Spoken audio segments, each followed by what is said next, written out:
ಜನವರಿ ತಿಂಗಳು ಮೇಷರಾಶಿಯವರಿಗೆ ಸ್ವಲ್ಪ ಗೊಂದಲದ ಅವಧಿಯಾಗಿತ್ತು ಎಂದು ಹೇಳಬಹುದು.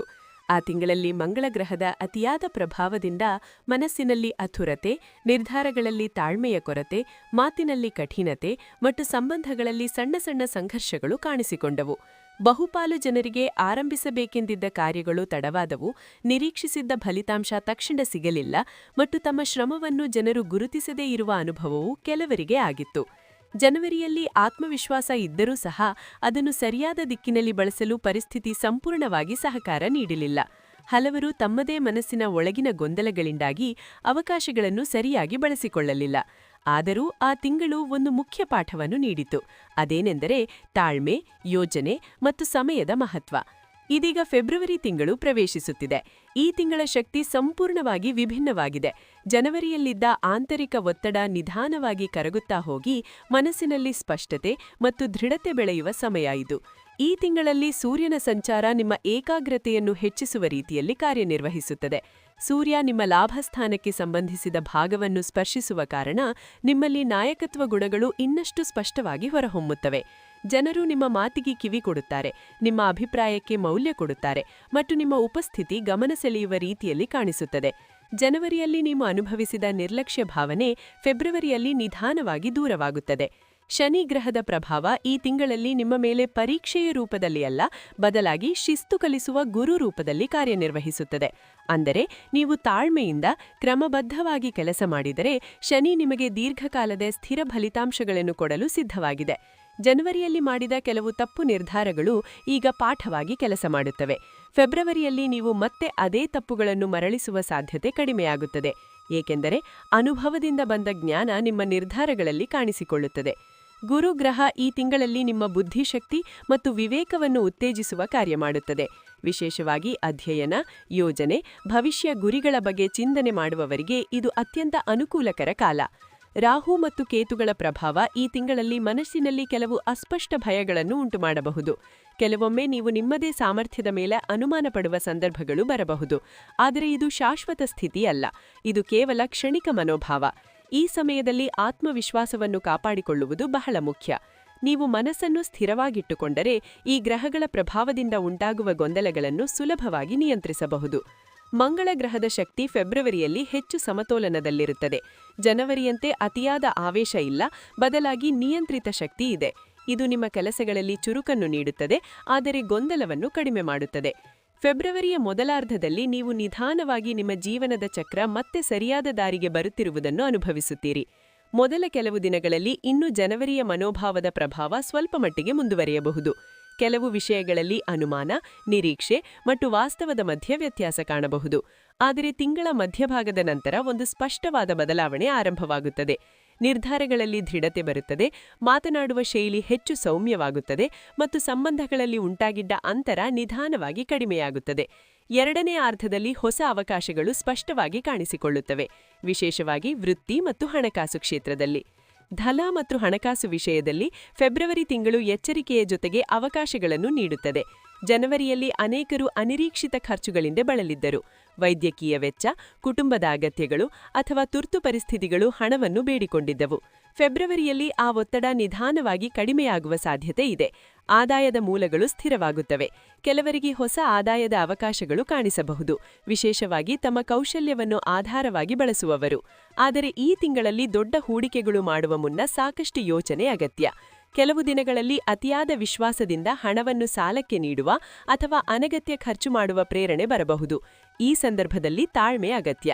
ತಿಂಗಳ ಮಧ್ಯಭಾಗದ ನಂತರ ಬಾಕಿ ಹಣ ವಾಪಸ್ ಪಡೆಯುವ ಸೂಚನೆಗಳು ಕಾಣಿಸುತ್ತವೆ, ಆದರೆ ಪ್ರತಿಯೊಂದು ವ್ಯವಹಾರದಲ್ಲೂ ಸ್ಪಷ್ಟತೆ ಇರಬೇಕು. ಉದ್ಯೋಗ ಮತ್ತು ವೃತ್ತಿ ಕ್ಷೇತ್ರದಲ್ಲಿ ಫೆಬ್ರವರಿ ಒಂದು ಮಹತ್ವದ ತಿರುವಿನ ತಿಂಗಳು ಆಗಬಹುದು. ಜನವರಿಯಲ್ಲಿ ಕೆಲಸದ ಒತ್ತಡ ಹೆಚ್ಚಾಗಿದ್ದರೂ ಅದರ ಫಲ ಸಿಕ್ಕಿಲ್ಲ ಎಂಬ ಅನುಭವ ಹಲವರಿಗೆ ಇತ್ತು.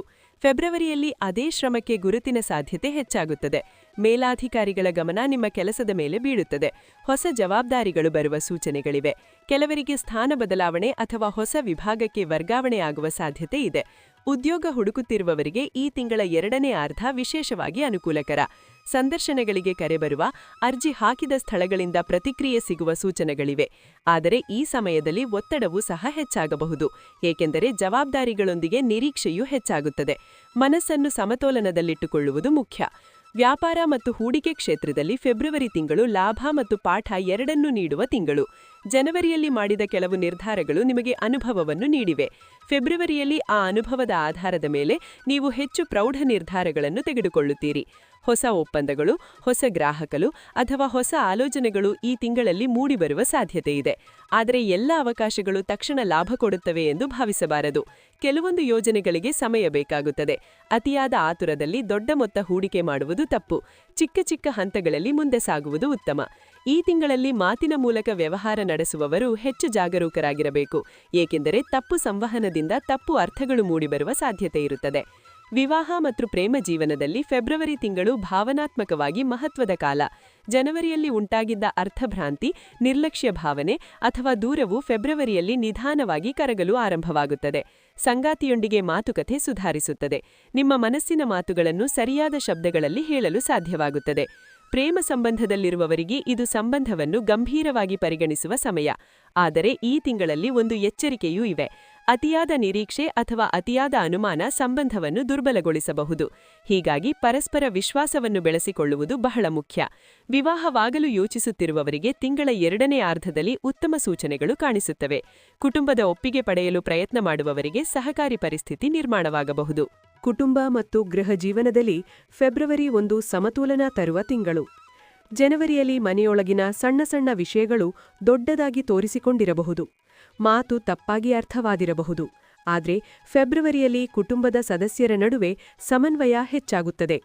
ಹಿರಿಯರ ಸಲಹೆ ಉಪಯುಕ್ತವಾಗಿ ಅನಿಸುತ್ತದೆ. ಮಕ್ಕಳ ವಿಷಯದಲ್ಲಿ ಒಳ್ಳೆಯ ಸುದ್ದಿ ಕೇಳುವ ಸಾಧ್ಯತೆಯಿದೆ. ಮನೆಯ ವಾತಾವರಣ ಹೆಚ್ಚು ಶಾಂತವಾಗುತ್ತದೆ. ಆದರೆ ತಿಂಗಳ ಆರಂಭದಲ್ಲಿ ಕೆಲವು ದಿನಗಳಲ್ಲಿ ಹಳೆಯ ವಿಷಯಗಳು ಮತ್ತೆ ಮೇಲಕ್ಕೆ ಬರುವ ಸಾಧ್ಯತೆಯಿದೆ. ಆ ಸಮಯದಲ್ಲಿ ಕೋಪಕ್ಕೆ ತಕ್ಷಣ ಸ್ಪಂದಿಸುವುದಕ್ಕಿಂತ ಮೌನವಾಗಿ ಯೋಚಿಸುವುದು ಉತ್ತಮ. ಮಹಿಳೆಯರಿಗಾಗಿ ಫೆಬ್ರವರಿ ತಿಂಗಳು ವಿಶೇಷ ಅರ್ಥ ಹೊಂದಿದೆ. ಗೃಹಿಣಿಯರಿಗೆ ಈ ತಿಂಗಳಲ್ಲಿ ಮನೆಯಲ್ಲಿ ತಮ್ಮ ಪಾತ್ರಕ್ಕೆ ಹೆಚ್ಚಿನ ಗೌರವ ಸಿಗುವ ಸಾಧ್ಯತೆಯಿದೆ. ಕುಟುಂಬದವರು ನಿಮ್ಮ ಶ್ರಮವನ್ನು ಗುರುತಿಸುತ್ತಾರೆ. ಕೆಲವರಿಗೆ ತಮ್ಮ ಆಸಕ್ತಿಗಳನ್ನು ಮುಂದುವರೆಸಲು ಅವಕಾಶ ಸಿಗಬಹುದು. ಉದ್ಯೋಗದಲ್ಲಿರುವ ಮಹಿಳೆಯರಿಗೆ ಫೆಬ್ರವರಿ ಒಂದು ನಿರ್ಣಾಯಕ ಸಮಯ. ಕೆಲಸದ ಜವಾಬ್ದಾರಿಗಳು ಹೆಚ್ಚಾಗಬಹುದು, ಆದರೆ ಅದೇ ಸಮಯದಲ್ಲಿ ನಿಮ್ಮ ಸಾಮರ್ಥ್ಯವನ್ನು ತೋರಿಸಲು ಅವಕಾಶವೂ ಸಿಗುತ್ತದೆ. ಮಾನಸಿಕ ಒತ್ತಡವನ್ನು ನಿಯಂತ್ರಿಸಲು ಯೋಗ, ಧ್ಯಾನ ಅಥವಾ ಸ್ವಲ್ಪ ಸಮಯವನ್ನು ಸ್ವಂತಿಗಾಗಿ ಮೀಸಲಿಡುವುದು ಬಹಳ ಉಪಯುಕ್ತ. ಈ ತಿಂಗಳಲ್ಲಿ ಮಹಿಳೆಯರು ತಮ್ಮ ಆರೋಗ್ಯದ ಕಡೆ ಹೆಚ್ಚು ಗಮನ ಕೊಡುವುದು ಅಗತ್ಯ. ವಿಶೇಷವಾಗಿ ನಿದ್ರಾ ಕೊರತೆ ಮತ್ತು ಮನೋತಾಣವನ್ನು ನಿರ್ಲಕ್ಷ್ಯ ಮಾಡಬಾರದು.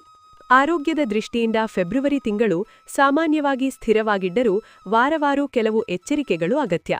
ತಿಂಗಳ ಮೊದಲ ವಾರದಲ್ಲಿ ತಲೆನೋವು, ಕಣ್ಣುಗಳ ದಣಿವು ಅಥವಾ ನಿದ್ರಾ ಸಮಸ್ಯೆ ಕಾಣಿಸಿಕೊಳ್ಳಬಹುದು. ಇದು ಮುಖ್ಯವಾಗಿ ಮಾನಸಿಕ ಒತ್ತಡದಿಂದ ಉಂಟಾಗುತ್ತದೆ. ಎರಡನೇ ವಾರದಲ್ಲಿ ಜೀರ್ಣಕ್ರಿಯೆಗೆ ಸಂಬಂಧಿಸಿದ ಸಣ್ಣ ತೊಂದರೆಗಳು ಕಾಣಿಸಬಹುದು, ವಿಶೇಷವಾಗಿ ಆಹಾರ ನಿಯಮ ಪಾಲಿಸದಿದ್ದರೆ. ಮೂರನೇ ವಾರದಲ್ಲಿ ಶಕ್ತಿಯ ಮಟ್ಟ ಉತ್ತಮವಾಗುತ್ತದೆ ಮತ್ತು ದೈಹಿಕ ಚುರುಕು ಹೆಚ್ಚಾಗುತ್ತದೆ. ನಾಲ್ಕನೇ ವಾರದಲ್ಲಿ ಮತ್ತೆ ಸ್ವಲ್ಪ ದಣಿವು ಅನುಭವವಾಗಬಹುದು, ಏಕೆಂದರೆ ತಿಂಗಳ ಅಂತ್ಯದ ಹೊತ್ತಿಗೆ ಕೆಲಸದ ಒತ್ತಡ ಹೆಚ್ಚಾಗುವ ಸಾಧ್ಯತೆ ಇದೆ. ಹೀಗಾಗಿ ನಿಯಮಿತ ಆಹಾರ, ಸಮರ್ಪಕ ವಿಶ್ರಾಂತಿ ಮತ್ತು ಸ್ವಲ್ಪ ವ್ಯಾಯಾಮ ಬಹಳ ಮುಖ್ಯ. ವಿದೇಶ ಯೋಗ ಮತ್ತು ಪ್ರಯಾಣದ ದೃಷ್ಟಿಯಿಂದ ಫೆಬ್ರವರಿ ತಿಂಗಳು ಮಿಶ್ರ ಫಲಿತಾಂಶ ನೀಡುತ್ತದೆ. ಜನವರಿಯಲ್ಲಿ ಪ್ರಯಾಣ ಸಂಬಂಧಿಸಿದ ಯೋಜನೆಗಳು ತಡವಾಗಿದ್ದರೆ ಫೆಬ್ರವರಿಯಲ್ಲಿ ಅವು ಮತ್ತೆ ಚಲನೆ ಪಡೆಯಬಹುದು. ಕೆಲವರಿಗೆ ವಿದೇಶ ಸಂಬಂಧಿತ ದಾಖಲೆಗಳ ಪ್ರಕ್ರಿಯೆ ಮುಂದುವರಿಯುವ ಸಾಧ್ಯತೆಯಿದೆ. ಆದರೆ ತಕ್ಷಣ ಪ್ರಯಾಣ ಸಾಧ್ಯತೆ ಎಲ್ಲರಿಗೂ ಇರದು. ಕೆಲವರಿಗೆ ಈ ತಿಂಗಳಲ್ಲಿ ತಡದ ಅನುಭವವಾಗಬಹುದು, ಆದರೆ ಅದನ್ನು ನಕಾರಾತ್ಮಕವಾಗಿ ನೋಡಬಾರದು. ಕೆಲವೊಮ್ಮೆ ತಡವೇ ಉತ್ತಮ ಫಲಿತಾಂಶಕ್ಕೆ ಕಾರಣವಾಗುತ್ತದೆ. ಸ್ಥಳೀಯ ಪ್ರಯಾಣಗಳು, ಕುಟುಂಬದೊಂದಿಗೆ ಸಣ್ಣ ಪ್ರವಾಸಗಳು ಮನಸ್ಸಿಗೆ ಶಾಂತಿ ನೀಡುವ ಸಾಧ್ಯತೆಯಿದೆ. ಫೆಬ್ರವರಿ ತಿಂಗಳಲ್ಲಿ ಕೆಲವು ದಿನಾಂಕಗಳು ನಿರ್ಧಾರ ಮತ್ತು ಎಚ್ಚರಿಕೆಯ ದೃಷ್ಟಿಯಿಂದ ಮಹತ್ವ ಹೊಂದಿವೆ. ತಿಂಗಳ ಆರಂಭದ ದಿನಗಳು ಹೆಚ್ಚು ಯೋಚನೆ ಮತ್ತು ಯೋಜನೆಗೆ ಸೂಕ್ತ. ಮಧ್ಯಭಾಗದ ದಿನಗಳು ಕಾರ್ಯರೂಪಕ್ಕೆ ತರುವ ಸಮಯ. ತಿಂಗಳ ಅಂತ್ಯದ ದಿನಗಳು ವಿಮರ್ಶೆ ಮತ್ತು ಮುಂದಿನ ತಿಂಗಳ ತಯಾರಿಗೆ ಉತ್ತಮ. ಈ ತಿಂಗಳಲ್ಲಿ ವಿಶೇಷವಾಗಿ ನಿಮ್ಮ ಒಳಗಿನ ಧ್ವನಿಗೆ ಕಿವಿಗೊಡುವುದು ಮುಖ್ಯ. ಅಂತರಾತ್ಮ ಹೇಳುವ ಮಾತುಗಳನ್ನು ನಿರ್ಲಕ್ಷ್ಯ ಮಾಡಬಾರದು. ಫೆಬ್ರವರಿಗೆ ಹೊಂದುವ ಗ್ರಹಾಧಾರಿತ ಪರಿಹಾರಗಳೂ ಸಹ ಉಪಯುಕ್ತವಾಗುತ್ತವೆ. ಸೂರ್ಯನ ಶಕ್ತಿ ಸಮತೋಲನದಲ್ಲಿರಲು ಪ್ರತಿದಿನ ಪ್ರಾತಃಕಾಲದಲ್ಲಿ ಸೂರ್ಯನಿಗೆ ನೀರು ಅರ್ಪಿಸುವುದು ಉತ್ತಮ. ಇದು ಆತ್ಮವಿಶ್ವಾಸ ಮತ್ತು ಆರೋಗ್ಯವನ್ನು ಬಲಪಡಿಸುತ್ತದೆ. ಮಂಗಳ ಗ್ರಹದ ಶಕ್ತಿಯನ್ನು ನಿಯಂತ್ರಿಸಲು ಹನುಮಂತನ ಆರಾಧನೆ ಉಪಯುಕ್ತ. ಮಂಗಳವಾರದಂದು ಹನುಮಾನ್ ಚಾಲೀಸಾ ಪಠಣೆ ಮನಸ್ಸಿಗೆ ಶಕ್ತಿ ನೀಡುತ್ತದೆ. ಶನಿ ಗ್ರಹದ ಅನುಗ್ರಹ ಪಡೆಯಲು ಶನಿವಾರದಂದು ಹಿರಿಯರಿಗೆ ಸಹಾಯ ಮಾಡುವುದು, ದುರ್ಬಲರಿಗೆ ಆಹಾರ ನೀಡುವುದು ಒಳಿತಾಗಿದೆ. ಗುರುಗ್ರಹದ ಕೃಪೆಗಾಗಿ ಗುರುವಾರದಂದು ಹಳದಿ ಬಣ್ಣದ ವಸ್ತುಗಳನ್ನು ಧರಿಸುವುದು ಅಥವಾ ಹಳದಿ ಧಾನ್ಯವನ್ನು ದಾನ ಮಾಡುವುದು ಸಹಕಾರಿ. ಈ ಪರಿಹಾರಗಳ ಉದ್ದೇಶ ಭಯ ಹುಟ್ಟಿಸುವುದಲ್ಲ, ಬದಲಾಗಿ ಮನಸ್ಸಿನಲ್ಲಿ ಶ್ರದ್ಧೆ ಮತ್ತು ಶಾಂತಿ ಬೆಳೆಸುವುದು. ಫೆಬ್ರವರಿ ತಿಂಗಳ ಅಂತ್ಯದ ಹೊತ್ತಿಗೆ ನೀವು ಒಂದು ಸ್ಪಷ್ಟ ಬದಲಾವಣೆಯನ್ನು ಅನುಭವಿಸುತ್ತೀರಿ. ಜನವರಿಯಲ್ಲಿದ್ದ ಗೊಂದಲದ ಸ್ಥಿತಿಯಿಂದ ಹೊರಬಂದು ನೀವು ಹೆಚ್ಚು ದೃಢ, ಹೆಚ್ಚು ಸಮತೋಲನಲಿತ ಮತ್ತು ಹೆಚ್ಚು ಆತ್ಮವಿಶ್ವಾಸದಿಂದ ಮುಂದೆ ಸಾಗುವ ಸ್ಥಿತಿಗೆ ಬರುತ್ತೀರಿ. ಈ ತಿಂಗಳು ನಿಮ್ಮ ಜೀವನದಲ್ಲಿ ಒಂದು ಮಧ್ಯಂತರ ತಿರುವು ತರಬಹುದು. ನೀವು ಕಲಿತ ಪಾಠಗಳನ್ನು ಬಳಸಿಕೊಂಡು ಮುಂದಿನ ತಿಂಗಳುಗಳಿಗೆ ದೃಢವಾದ ನೆಲೆ ಸಿದ್ಧಪಡಿಸುವ ಅವಕಾಶ ಇದು. ನಿಮ್ಮೊಳಗಿನ ಶಕ್ತಿ, ನಿಮ್ಮ ಸಾಮರ್ಥ್ಯ ಮತ್ತು ನಿಮ್ಮ ಭವಿಷ್ಯದ ಸಾಧ್ಯತೆಗಳನ್ನು ನಂಬಿ ಮುಂದುವರಿಯುವ ಸಮಯವಿದು. ಈ ಫೆಬ್ರವರಿ ತಿಂಗಳು ನಿಮಗೆ ಹೊಸ ದಾರಿ ತೋರಿಸಲಿ, ಹೊಸ ಆತ್ಮವಿಶ್ವಾಸ ನೀಡಲಿ ಮತ್ತು ನಿಮ್ಮ ಜೀವನದಲ್ಲಿ ಶಾಂತಿ, ಸ್ಥಿರತೆ ಮತ್ತು ಪ್ರಗತಿಯನ್ನು ತಂದುಕೊಡಲಿ ಎಂಬುದು ವೈದಿಕ ಶಾಸ್ತ್ರ ಚಾನೆಲ್ನ ಹೃದಯಪೂರ್ವಕ ಆಶಯ. ನಿಮ್ಮೊಳಗಿನ ಶಕ್ತಿಯನ್ನು ಅರಿತು ಅದನ್ನು ಸಕಾರಾತ್ಮಕವಾಗಿ ಬಳಸಿಕೊಂಡರೆ ಈ ತಿಂಗಳು ನಿಮಗೆ ನಿಜಕ್ಕೂ ವಿಶೇಷವಾಗುತ್ತದೆ. ಧನ್ಯವಾದಗಳು.